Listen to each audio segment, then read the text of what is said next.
Sud Radio Berkov dans tous ses états.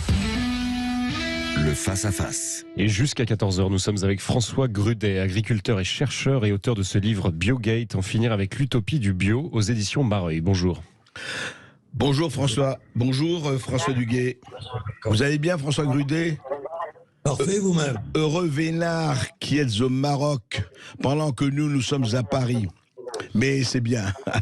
Alors François Grudet, j'ai lu votre livre avec beaucoup de plaisir parce que d'abord, et vous l'avez fait en deux parties, vous racontez votre vie d'agriculteur, de chef d'entreprise beauceron, je le rappelle, attention, la Beauce, le grenier de la France.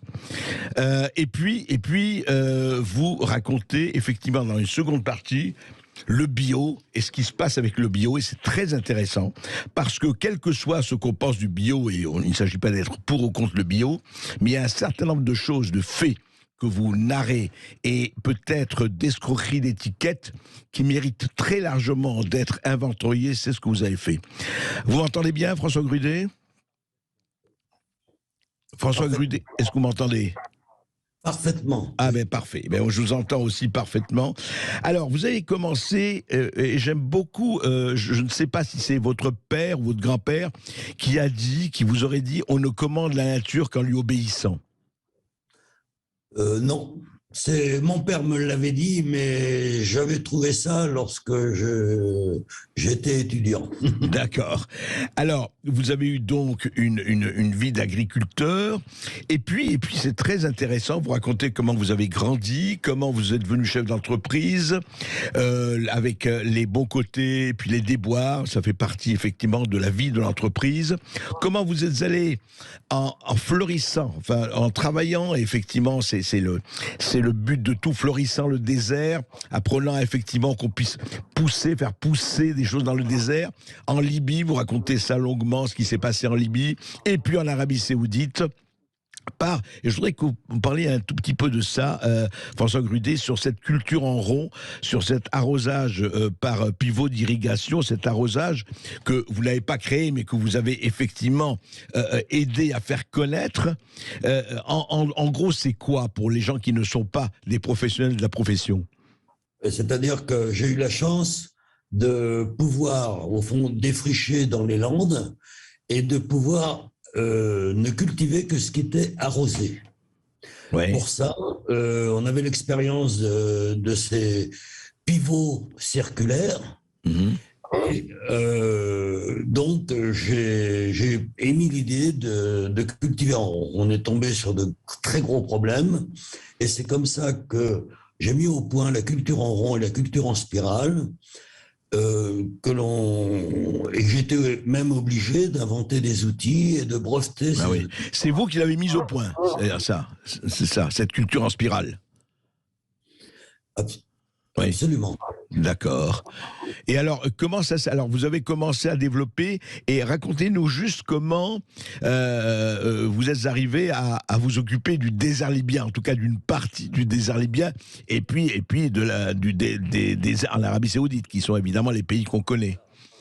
C'est-à-dire que il y avait entre le gouvernement français et le gouvernement libyen, le gouvernement libyen faisait un appel d'offres international pour 4 pays, dont les États-Unis, qui étaient les moins-disants de la moitié prix de la France. Oui. Et lorsque le directeur de la SATEC et président de l'IRAT essaye de dire, il dit, c'est pas possible qu'en France, il n'y ait pas quelqu'un qui connaisse la technique américaine. Mmh. Et c'est comme ça que le directeur régional de l'agriculture de Bordeaux dit « Ah, mais si, nous, on a un fou qui tourne en rond. » Oui, joli, un fou qui tourne en rond, oui. Voilà. D'accord. Alors, c'est bien qu'ils sont venus me voir, un aéropage extraordinaire de polytechniciens, d'énarques et d'ingénieurs agronomes, pour essayer de voir pourquoi ce que j'avais fait, etc. Et puis, de fil en aiguille, j'ai été expert international pour le gouvernement français, à la solde du gouvernement français pour le gouvernement libyen. Voilà. D'accord. Et j'ai monté donc en 78, on a démarré j'ai fait toute l'engineering du projet et on a démarré la première récolte en 79-80. D'accord. Voilà.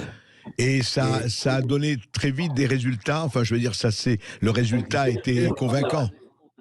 Puisque c'était un contrat blé en main, c'est-à-dire que garanti, les rendements étaient garantis, et dès la première année, on a atteint les rendements qui étaient garantis la troisième année. Ça s'appelle, c'est joli, ça s'appelle le contrat blé en main. Oui. C'est très joli. C'est très joli. Et c'est de là qu'a débouché les contrats avec l'Arabie Saoudite? Non, pas du tout, parce que lorsque j'ai mis en place toute une équipe d'une centaine de personnes sur place qui fonctionnait très bien, des ingénieurs et tout se passait très très bien, et j'ai eu l'idée de monter une société d'engineering, main contractor, pour signer moi-même les contrats et de faire tout le projet par cette société, Grudet International. Grudet International, oui. Et un an après, j'ai signé donc 4 contrats en Arabie Saoudite et une grosse étude au Congo-Brazzaville. D'accord. Et donc, vous avez poursuivi avec succès, et vous racontez ça dans votre livre, et c'est très intéressant, les contacts, tout cela dans le détail. Et puis après, il y a eu certains déboires, vous avez été obligé de fermer la société. On ne va pas entrer dans les détails, je renvoie à votre livre et je recommande votre livre parce qu'il est vraiment très intéressant. Mais je voudrais qu'on s'attarde sur la seconde partie qui nous concerne absolument tous, qui est ce bio. D'ailleurs, votre livre s'appelle le Biogate, comme on avait parlé du Watergate au moment de Nixon.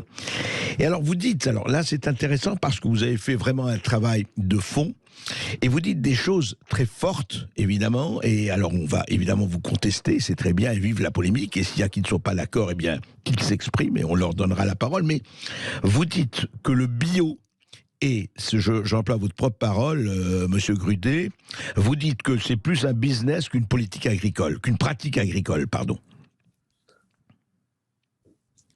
En effet, j'ai très mal entendu la fin de votre phrase. Alors, je disais que vous dites dans votre livre que le bio, c'est un business beaucoup plus qu'une pratique agricole, et que c'est d'abord un business, avec lobbying et compagnie. Voilà. Absolument, absolument. C'est-à-dire que, si vous voulez, le bio n'est plus ce que moi personnellement, j'étais pro-bio pendant plus de 30 ans. Ouais. Et c'était mon modèle. Pourquoi ? J'étais dans une autre branche. C'était plutôt une agriculture raisonnée, intégrée, qui respectait l'environnement. Et cette agriculture, pour moi, il fallait que j'ai le même résultat que les bio, qui ne mettaient pas de produits chimiques, parce que je voulais toujours être exempt de produits chimiques. Attention, monsieur Grudet, excusez-moi, ne bougez pas trop vos papiers ou votre micro, parce que ça s'entend, malheureusement. Attention à ça. Voilà, juste. Allez-y, je vous écoute. Donc, je voulais absolument qu'il n'y ait pas de produits chimiques, oui. Du moins que toutes les analyses soient des analyses négatives. On faisait beaucoup d'expériences avec l'INRA, avec l'Institut national de la recherche agricole, la protection des végétaux, la protection des végétaux, etc. Et on est arrivé à mettre jusqu'à 10% d'un produit qui était plus efficace que de mettre 100% de la dose préconisée par le fabricant. D'accord. Le tout, c'était de le mettre au bon stade. Et ça a été un déclic pour moi extraordinaire. Et j'ai dit, moi, je veux absolument que mon produit soit bio. À partir de là, en Libye, pas de problème, on n'a pas eu de maladie, on n'a rien eu, on n'a mis aucun produit chimique à part des engrais qui étaient des engrais chimiques. Mais, vous savez, il y en a besoin. Il y en avait besoin, c'est une terre sans rien. Oui. Alors, et on pourra en reparler plus tard, mais après, j'ai eu des contacts, notamment avec les Irish Distillers où je leur vendais jusqu'à 15 000 tonnes, aux alentours de 15 000 tonnes de maïs Oui. par an pour fabriquer le whisky. Oui. Et pourquoi ils venaient nous voir? Parce que toutes les analyses étaient formidables. Il n'y avait rien. Oui, parce que ça Et marchait. j'ai eu même Jacquet, Jacquet qui est venu pour des biscottes et tout ça, qui, Tout marche c'était bien. pareil. Monsieur Voilà. Grudet, on arrête une minute, c'est juste le temps d'une petite pause publicitaire, et on se retrouve dans 2 minutes pour parler de cette Biogate. Et pour parler du bio, vous nous appelez au 0826 300 300. Ici Sud Radio. Les Français parlent au français. Les carottes sont cuites. Les carottes sont cuites. Sud Radio Berkov dans tous ses états.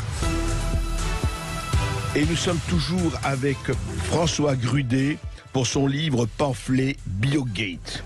Pour en finir, dans le sous-titre dit bien ce dont il s'agit, pour en finir avec l'utopie du bio. Utopie du bio, dites-vous, François Grudet. Et ce qui est intéressant, justement, alors vous en parlez avec beaucoup de détails, et au fond, ce qu'on a envie de savoir, c'est qu'est-ce qu'il y a de vrai ou de faux, parce que nous sommes aujourd'hui inondés, et avec bonheur, on se dit c'est très bien, produits bio, on entend bio partout, du vin aux légumes, à tout, enfin, on recommande le bio à tous les étages. Et vous dites, attention, avec les dérogations, avec les règlements, avec les étiquettes, il y a un vrai problème avec le bio, c'est qu'il ne l'est plus. Et qu'il y a des leurres et des faux semblants avec le bio. Alors, qu'en est-il exactement? Alors, oui, en définitive, si vous voulez, je suis parti sur le fait que la définition de la communauté européenne, aussi bien que du ministère de l'Agriculture, de tout le monde, de tous les médias, c'est que l'on dit que l'agriculture biologique est exclut l'usage des produits chimiques de synthèse, des OGM, et limite l'emploi d'intrants. Et ça, c'est la première définition. La deuxième définition, on me dit, si le bio est soumis à certaines contraintes au plan des moyens, il ne l'est pas en termes de résultats. Et la troisième définition, ça c'est impensable aussi, les produits bio ne sont pas soumis à la réglementation sur les limites maximales de résidus. Revenons à la première. Oui. L'usage de produits chimiques. L'usage de produits chimiques, qu'est-ce que j'ai fait? Ça a été très simple parce que je savais très bien comment étaient faites les cultures de bio. Et j'ai pris les 327 produits chimiques homologués bio que j'ai fait analyser et classer pour savoir s'il y avait des produits chimiques de synthèse. Dans le bio. Or, Oui. Produits chimiques de synthèse dans les produits chimiques agréés bio. D'accord. Si bien que on en a retrouvé 40% des 327 produits. 40%. C'est énorme. Énorme. C'est énorme. Ça, c'est donc, lorsque l'on dit que ça exclut l'usage des produits chimiques de synthèse, c'est assez révoltant. Ça, c'était le premier point. Le deuxième point, on dit que le bio n'a pas de contrainte de résultat. Et que, automatiquement, il n'est pas obligé, il n'est pas soumis à la réglementation, etc. Alors, si vous voulez, on voit que, eh bien, on autorise, par exemple, 5% en poids de non-bio dans les produits transformés. Alors, il y a des auxiliaires technologiques, etc. Mais 5%, vous vous rendez compte ce que c'est? C'est 50 grammes sur 1 kilo. Mais en matière de chimie, vous tuez 50 000 personnes avec 50 grammes. C'est énorme. Alors, bien sûr, on va pas, c'est pas des produits qui vont tuer. Mais je veux dire par là, c'est que c'est la porte ouverte à tous les fabricants pour pouvoir ajouter certains auxiliaires technologiques, etc. Et sans problème, sans problème. Donc, on n'est plus exclu, il n'y a pas de... C'est toujours des produits chimiques dans le bio. Ouais. Alors, qu'est-ce qui reste? La troisième, Il reste, oui. alors, en termes de résultats, on ne peut pas avoir d'analyse. Ouais. C'est assez bizarre. Si vous voulez, c'est comme les statistiques de la filière bio en France. Il n'existe que chez l'agence bio. Je n'ai pas pu avoir les statistiques de la CE. Elle me dit, il n'y en a pas. J'ai fait des saisines, 3 saisines au ministère, des saisines à l'Europe. On m'a répondu ça. Et le ministère, sur les 3 saisines que j'ai fait, les 2 dernières étaient au ministre, monsieur de Normandie, en plus, j'ai beaucoup d'estime pour ce monsieur, eh bien, il ne m'a pas répondu. Si bien que les seules statistiques qui existent et c'est l'agence bio qui les fournit. Alors, bon, on est obligé, à partir de là, j'ai pris tous les chiffres de l'agence bio. Et en mettant les chiffres les uns au bout des autres, je me suis aperçu qu'il y a 40% plus de 40% de produits vendus bio qui sont des produits importés. Ces 40% de produits bio importés veulent dire qu'il y a 60% de produits bio made in France. Ouais. Ces 60% made in France représentent à peu près 7 à 8 milliards de made in France, mais au prix de vente. Comme le bio est au double de tous les produits alimentaires existants, minimum au double, voire plus, ça fait déjà la moitié. Et si l'on considère, donc ça représente plus que 2-3% de la dépense alimentaire française. Ouais. Ces 2-3% de la dépense alimentaire française, il leur faut presque 10% de la SAU pour faire ça. Si vous multipliez 10% multiplié par 10 par 11, les 2%, on va nourrir que 25% des Français et on n'a plus de surface utile pour autre chose en France. Si bien on va vers la famine, non, on n'y va pas. On va importer. Ouais. Et on va importer au prix de gros 80 milliards. On a déjà un déficit de 65 milliards en 2000. On va monter le déficit à 145 milliards. Mais qu'est-ce que c'est? Pour moi, il y a des gens qui réfléchissent ou qui réfléchissent pas ou ils vont pas au bout de la réflexion. Mais le Sénat avait tout prévu en 2019-2020 pour les cantines. Parce que tout le monde voulait qu'il y ait 50-60% d'aliments bio dans toutes les cantines en France. Oui. Et le Sénat a dit non, il faut réduire parce que on va être obligé d'importer encore plus. Et il faut surtout pas déséquilibrer encore notre balance commerciale. Oui, qui est déjà pas mal déséquilibré. Pardon? Non, je dis qu'il est déjà pas mal déséquilibré. Déjà. Exactement, bien sûr. Alors, si vous voulez, toutes ces choses-là font que j'étais pro-bio, mais j'ai quand même... Ouais. Ça a quand même été mon fil directeur de 30 ans de travail de ma vie. Ouais. Parce que, si vous voulez, le bio évoluait, mais pour moi, il était bien. Il était encore bien, mais c'est en 2010 que tout a changé.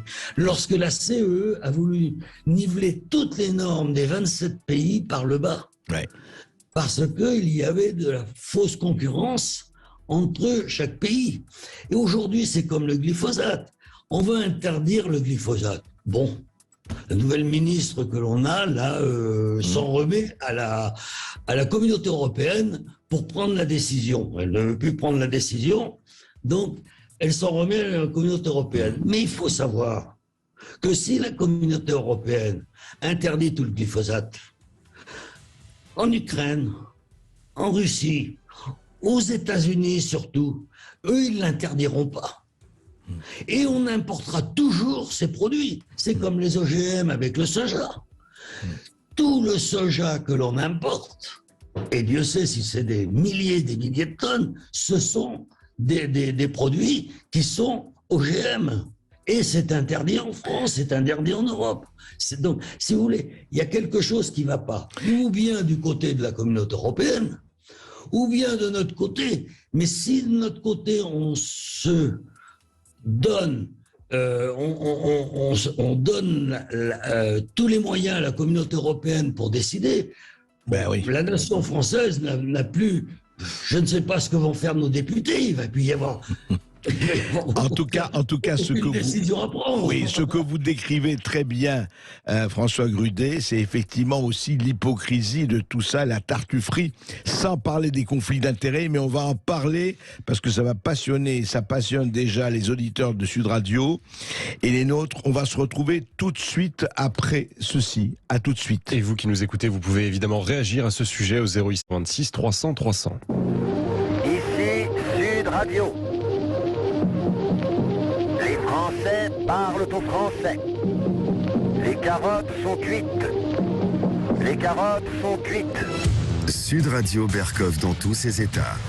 Et toujours avec François Grudet jusqu'à 14h avec vos appels au 0826 300 300 et Marie qui nous appelle des Landes. Bonjour Marie.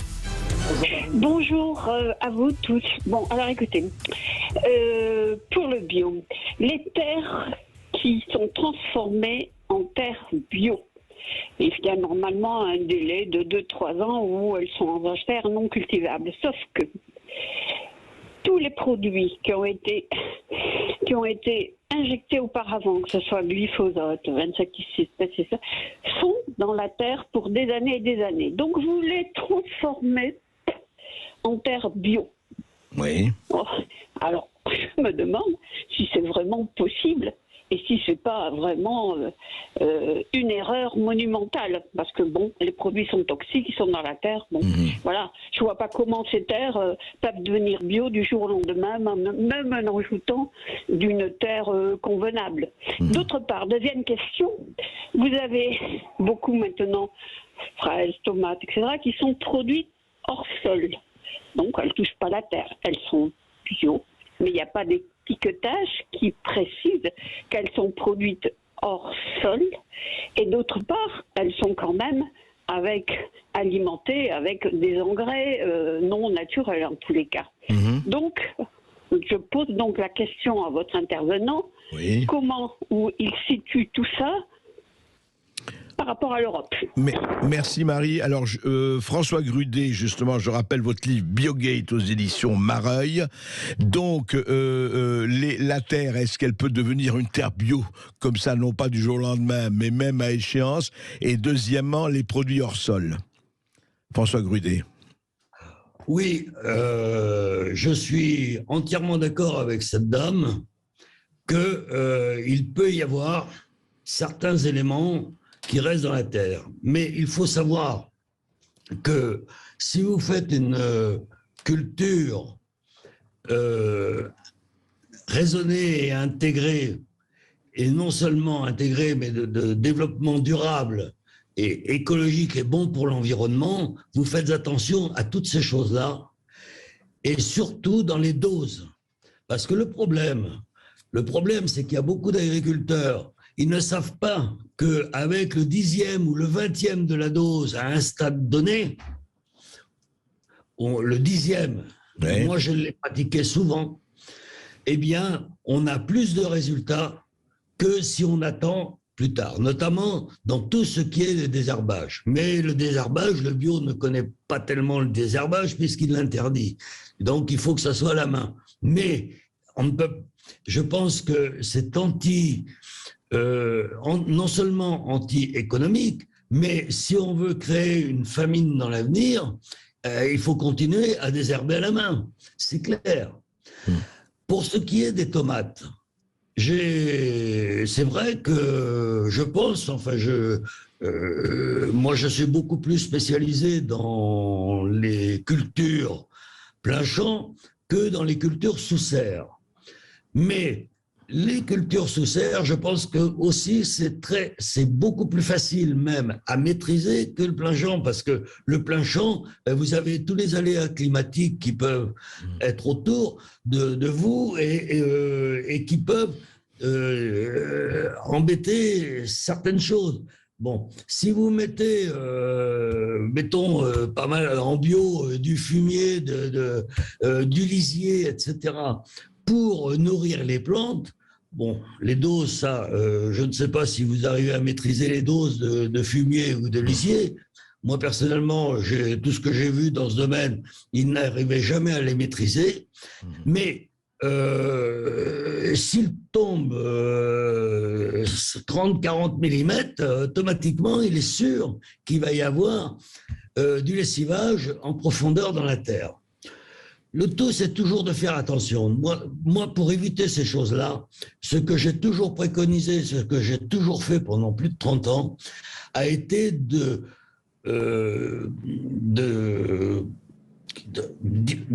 faire les épandages en 4-5 fois, 5-6 fois, voire plus. Et si vous voulez, ça permet d'éviter les lessivages. Ça, c'est clair. D'accord. Je ne sais pas si j'ai répondu à toute votre question, mais... En tout cas, vous avez répondu en grande partie. Merci. Augustin. Et un autre agriculteur qui nous appelle, Philippe, qui nous appelle d'Angers. Bonjour Philippe. Bonjour Philippe. Oui, bonjour. On vous écoute, Philippe. Oui, donc moi j'ai entendu, au niveau des sols, la conversion en polyculture élevage, c'est 5 ans. Bon, est-ce que les sols sont pollués dans certaines zones où il y a eu de l'agriculture très intensive? Oui, mais s'il y a une conversion sur 5 ans, ça le fait. Après, quel est l'impact des produits phytosanitaires sur une longue période? Bon, c'est clair. Moi, je suis dans une zone également viticole. Bon, faut bien reconnaître, et la mutualité sociale agricole le sait très bien, qu'il y a des cancers quand même, c'est quand même connu. Donc, sur le long terme, est-ce qu'il faut rester sur un modèle intensif comme ça? Non. Raisonner, oui. Est-ce qu'il y aura que du bio? Non. Est-ce qu'il faut supprimer le bio? Sûrement pas. La balance commerciale, elle est déséquilibrée. C'est pas parce qu'on a développé le bio, parce que c'est infime au niveau de l'Europe, qui déséquilibre les échanges. C'est le manque de revenus, notamment des paysans, notamment des éleveurs. C'est la libre circulation des biens, des hommes, des marchandises et des capitaux qui a donné tous les pouvoirs aux structures de l'agroalimentaire. C'est l'agroalimentaire qui, par les importations, met en compétition les paysans à travers l'Europe, mais à travers la planète. Et c'est tellement vrai que c'est eux qui ont le pouvoir qu'aujourd'hui, avec le conflit en Ukraine, ça redistribue les cartes et ils ont obtenu, en mettant pression sur le ministre, quels que soient les gouvernements, gauche comme droite, ils se couchent tous devant les lobbying de l'agroalimentaire. Et ils n'ont plus l'obligation maintenant de donner la provenance des produits. C'est-à-dire que quand vous allez acheter vos produits, nous on demandait une traçabilité, pas que pour le bio, une traçabilité pour tous les produits. Voilà, ils ont fait sauter ça. Ils n'ont plus besoin.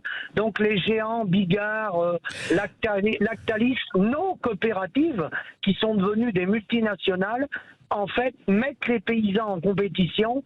Et c'est un effondrement de la production agricole parce que les gens ne peuvent plus vivre du métier d'agriculteur. Vous dites le bio. Hein. Oui, vous dites, alors justement, bio ou pas bio, vous dites qu'il n'y a plus l'obligation de donner la provenance des produits, c'est ça?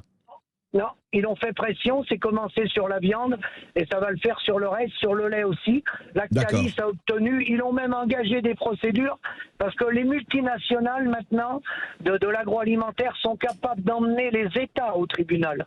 Ils sont capables de les emmener au tribunal. C'est des puissances de feu économiques, des lobbying financiers tellement importants que vous retrouvez dans les groupes, dans les structures, dans les holdings, vous retrouvez Anne Lauvergeon, ancienne présidente d'Areva, vous retrouvez des ramifications. C'est gigantesque. Hein. Ils ont des montages financiers, c'est gigantesque.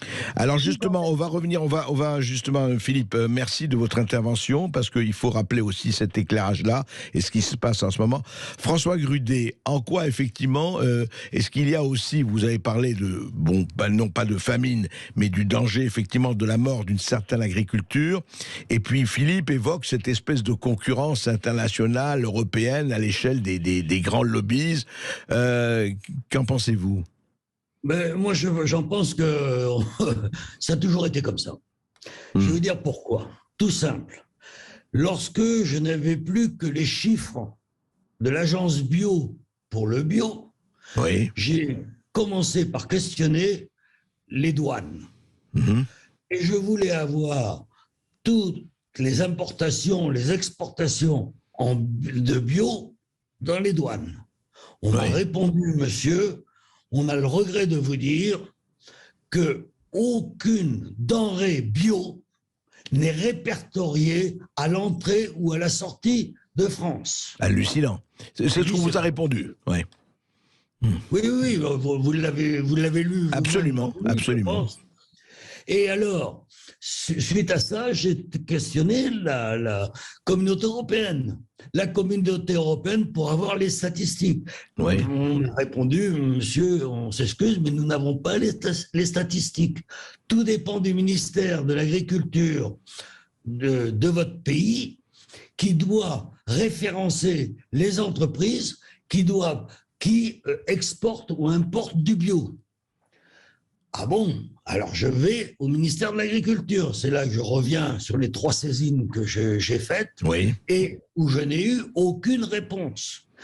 Il faut savoir que pour 2% de la consommation française, il y a 2 milliards de subventions sur le bio et on ne m'a même pas détaillé les 25 ou 30 différentes subventions qu'il y a sur le bio. On ne les a pas détaillées. Si bien qu'aujourd'hui, n'importe quel importateur de tomates, tout à l'heure on parlait de tomates, eh bien, n'importe quel importateur de tomates, il voit des belles tomates, il sait que Carrefour, par exemple, est capable de prendre 30, 50 tonnes et les autres aussi parce qu'il manque des tomates. Eh bien, comme elles sont belles, il fait une analyse le jour où il reçoit. Il a le résultat des analyses derrière. Si les analyses sont bien en deçà des LMR, eh bien, ils les mettent sur le marché. Et puis, c'est terminé. On ne sait pas d'où ça arrive. Et c'est vendu bio. Et 2 fois plus. Si bien qu'on peut imaginer qu'il y a un énorme trafic là-dedans. Et moi, je trouve ça très dommage, parce que les agriculteurs qui font tout ce qu'ils peuvent pour essayer de faire un produit qui est conforme à leur cahier des charges, ils sont complètement torpillés derrière par tout un système. Et ça, c'est vraiment dommage. Et moi, je plains les agriculteurs bio. D'ailleurs, beaucoup d'agriculteurs reviennent. Vous savez, ils ont mis en place, tout le monde a mis en place une subvention au maintien des exploitations bio. Oui. Et pourquoi? Tout simplement parce que de plus en plus de personnes s'en vont du bio. C'est plus dur, ça coûte 2 fois plus cher. Vous avez le président, l'ancien président Henry, qui s'est mis en colère un jour devant 50 journalistes en disant « Il n'est pas normal qu'en France, on ne finance pas, on ne subventionne pas le désherbage à la main. » Alors vous comprenez, lorsque vous savez que le bio est 50 à 100% plus cher que le produit conventionnel, si en plus on doit subventionner le désherbage à la main, mais où on en est? Mais c'est une hérésie. Ça devient une hérésie. Merci François Grudet. Vous restez avec nous. Nous avons d'autres auditeurs et on va continuer avec vous. Et vraiment, c'est un problème extrêmement important et qu'il s'agit effectivement d'éclairer le plus mieux possible. Et il vous reste un quart d'heure pour nous appeler au standard. À tout de suite. Ici Sud Radio. Les Français parlent au français. Les carottes sont cuites. Les carottes sont cuites. Sud Radio Berkov dans tous ses états. Et toujours avec François Grudet jusqu'à 14h et nous sommes avec Éléonore du Havre qui voulait aussi réagir à l'intervention tout à l'heure de Christophe Chirat. Bonjour Éléonore. Bonjour Éléonore. Merci de me faire passer. Donc effectivement, moi je suis du Havre et en fait je suis dans la même démarche que Christophe Chirat. Oui. C'est-à-dire que je suis psychologue, je suis citoyenne lambda, on va dire. Je n'ai jamais fait de politique. J'ai par contre toujours été très engagée dans la vie citoyenne, dans la politique, on va dire, au sens de l'implication. C'est une bonne chose. C'est une très bonne chose. Ouais. Par contre, ce qui se passe là, c'est absolument plus possible. Donc, nous avons décidé, avec 2 autres personnes, de proposer notre candidature aux législatives dans la 7e circonscription de Seine-Maritime. D'accord. Donc, voilà. Alors, pour dire que c'est pas forcément quelque chose de simple. Alors, déjà, on nous met beaucoup de bâtons dans les roues au niveau des délais et j'en passe.